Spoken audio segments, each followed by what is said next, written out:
And thanks for joining us for DC News Now at 4. I'm Mark Hall. And good afternoon. I'm Annalisa Gale. We're getting now with some breaking news on Capitol Hill. House Republicans say they have now reached an agreement to stop a government shutdown. And that's according to our media partners at the Hill. Now here's a live look at the U.S. Capitol as conversations continue this evening. Behind closed doors, and the exact details are still under wraps, but we are told that there will be a vote sometime today, and our sources at the Hill say the Plan B would exclude a debt ceiling increase, and they are working to raise the borrowing limit twice next year. It's similar to House Speaker Mike Johnson's initial plan. The Plan B comes after President-elect Donald Trump stopped a bipartisan effort. And right now, DC News Now's Liberty Simmons joining us outside the Capitol with the latest here. Liberty, what are you learning? Good evening, Annalisa and Mark. Well, the clock is ticking and time is running out for Congress to avoid a government shutdown. And because of all of this, many local federal workers say they are scrambling right before Christmas. Employees live paycheck to paycheck. So, yes, we're going to hurt. Local DMV federal worker and union president Jesus Soriano represents more than 1,000 local federal employees who now may not have a Christmas. We're going to have a hard time paying our rent, paying our mortgages, buying groceries. But the problem or the issue is not about us, it's about the public we serve. Republicans scrapped the spending bill after President-elect Donald Trump rejected the bill, urging them to renegotiate. I was a no before I even came into Washington, D.C. this week. I'm a definitely lean no. Local Democrats criticized the move. $2 billion for the Key Bridge, which is critical for commerce here in the Mid-Atlantic region. Apparently that's off the table. We're coming up on the holiday season. And there are families who are now receiving word that we could be on the verge of a government shutdown, which fundamentally will support no one in any of our communities. Well, I'm hopeful that all of our officials are laser focused on not closing the federal government 5 days before Christmas. Meanwhile, USAA is offering help to the estimated 27,000 local active duty service members here in D.C. by offering them zero-interest loans and other relief options to get through this potential government shutdown. For now, live here in Northwest D.C., Liberty Simmons, D.C. News Now. All right, Liberty, thank you. And you can head to our website, dcnewsnow.com, for the latest on this. And right now we're hearing this afternoon from lawmakers in Virginia with Christmas and Hanukkah around the corner. Virginia Senator Tim Kaine is warning that a shutdown could slow holiday travel. He says although TSA employees and air traffic controllers are required to work during a shutdown, some workers may elect not to come to work. Believe me, if people, particularly at the holidays, they're not confident when they're going to see a paycheck that they need to pay a mortgage, a health care premium, to write a check for their kids' tuition for the spring semester, you're going to see that affect the workforce, who's showing up to do the work. Kaine says a shutdown could force more than 100,000 federal workers to go without a paycheck. And we have not heard from House Democrats just yet. Well, we have the latest right now on our website, dcnewsnow.com, and ahead at 4:30, what could potentially happen to the roughly 2 million federal workers.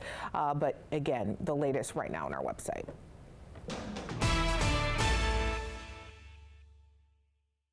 Cathedral. It's been a mildly okay day. Yeah. It wasn't cold. I went out for a nice walk. You told me it wasn't cold, but it was still chilly. I'm sorry. I don't know what you were wearing, but I wasn't wearing the same thing. Meteorologist Damon Batson joining us now. Damon, it's going to be even chillier tomorrow morning. Exactly. We're walking that fine line. Some people are okay with where the temperatures were at today. Others started to feel like, yeah, it's already getting a little too cold for their taste. But yeah, we're on that fence right now, and unfortunately, we're going to continue tumbling toward colder conditions. Now, what didn't help things today, we did have some sunshine, especially across northern Virginia, over into southern Maryland, but the clouds, they did not completely clear out behind last night's storm system and rainfall. We saw overcast conditions across much of western Maryland, the eastern panhandle, and some of that cloud cover is spilling east as we are not going to see as much clear sky going into the night tonight. And that did keep temperatures down down a bit more so than recent days. It's in the upper 30s out toward Cumberland, Kaiser, Winchester, D.C. was up to around 50 at lunchtime, but we've already cooled back down a little bit to 46 degrees. And these temperatures in the 30s and 40s will continue to drop as we head into the night. We will see more cloud cover, though, as we get later on here over the next several hours. And this cloud cover will continue to build ahead of a clipper system that is going to arrive tomorrow. Now, we're already going to have some chillier temperatures in place. Will that clipper system bring some of us some messy weather as we head into the upcoming weekend? We'll have a full look at your forecast coming up here in just a bit. All right, Damon, thank you. An update to several fights that broke out yesterday at a high school in Alexandria, pardon me. 2 students are now facing criminal charges for assault and battery. In-person classes at all Alexandria City high schools were canceled today and tomorrow, following, again, several of those altercations at HCS and King Street campus. Now, police say that they're aware of one student who was injured and left school to be treated. When we spoke to a senior off camera who was at the school when the fights broke out. It was kind of scary, but not too much. The only thing I heard after I was going to my next class, they was fighting, so I didn't recognize the face of other people. There's now a police presence around the perimeter of the neighborhoods at HCHS and within retail spaces to prevent further incidents. Well, United Healthcare CEO murder suspect Luigi Mangione is in New York to face new federal charges. He was flown from Pennsylvania by helicopter, then rushed to federal court in Manhattan this morning. Yeah, federal prosecutors charging him with murder and stalking. Mangione also faces state charges, including murder as an act of terrorism, which carries the possibility of life in prison there. The 26-year-old from Baltimore is accused of killing CEO Brian Thompson outside a hotel in Manhattan on December 4th. Authorities have tracked Mangione down at a McDonald's in Pennsylvania after a 5-day manhunt there. Well, in the district, we're getting a first look at the new design of Capital One Arena, the $800 million deal between the district and Monumental Sports moving forward this week, and officials breaking ground on the project this afternoon. DC News Now's Marielle Carbone live in Chinatown this afternoon. Marielle, give us the details and what we can expect.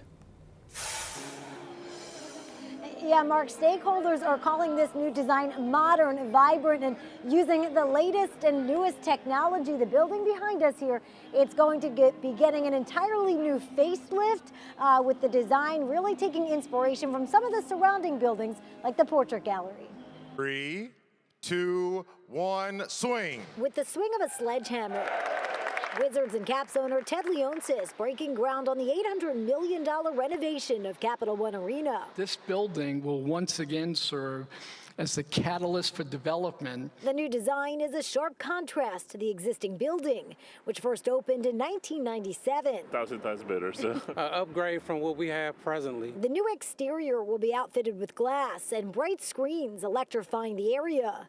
Plans include a new atrium entry on F Street opening to the concourse, a new entryway on 6th Street, and a pedestrian plaza. It's not just a paint job, but it's really making the building a new state-of-the-art facility. Mayor Muriel Bowser saying the upgrades will make it a focal point of the downtown's entertainment district. So we expect entertainment districts to look a little different, sound a little different, have more lights, have more activity. The project will take 3 years to complete and will be done in 6 phases.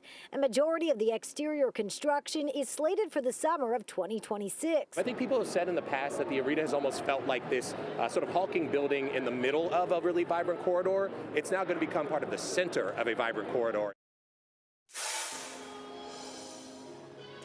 Now, earlier this week, I did talk to some neighbors in this area that were concerned about the new design. They had been working with the Gallery Place Chinatown Task Force, reimagining this area with or without the arena. So they are worried all their work will be tossed out. The mayor saying today that is not the case, that they are taking those 8 big ideas from the task force and working to implement them as possible when funding becomes available. Reporting live in Chinatown, I'm Marielle Carbone, DC News Now. Mariel, thank you. In Maryland now, a man is now facing charges in connection to a deadly shooting outside a shopping center in Capitol Heights. It happened yesterday afternoon on Walker Mill Road near Addison Road. Police say the victim, Rakib, was taking out the trash at the convenience store he worked at, and that's when the suspect came up to him, demanded his belongings, and shot him and killed him there. The suspect, Gianti Williams, was taken into custody this morning. He's now charged with first and second-degree murder. In Charles County, a good Samaritan comes to the rescue of a child who was abducted while walking to his bus stop. Detectives say a woman picked up an 8-year-old boy this morning as he was walking along Bryan's Road. A driver witnessed a child in distress and pulled over and called 911. The child reunited with his parents. That woman was arrested and is now facing several charges. Also developing now, Fairfax County Police releasing this photo today as they continue their search for a suspect caught peeping into windows in the Falls Church area. DC News Now's Randy Bass joining us live with more details. And Randy, police say the same suspect may have been doing this for months now.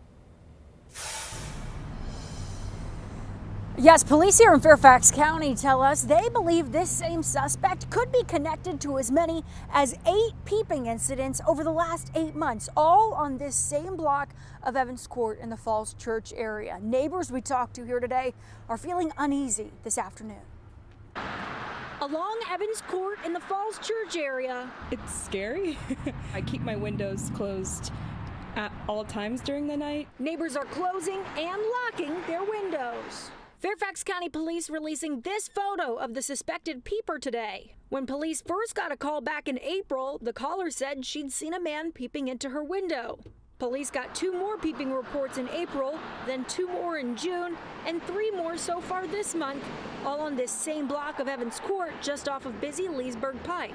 Police say each of the incidents happened in the same 20-minute window, all between 5:40 and 6 o'clock in the morning. Neighbors we talked to hope someone recognizes the suspect. I hope that they catch whoever's peeping through, hoping that I stay safe. Fairfax County Police are asking anybody with any information or may have any idea who the suspect is to give them a call or send in an anonymous tip through Crime Stoppers. Those anonymous tipsters may be eligible for a cash reward. We're live in Falls Church. I'm Randy Bass, DC News Now.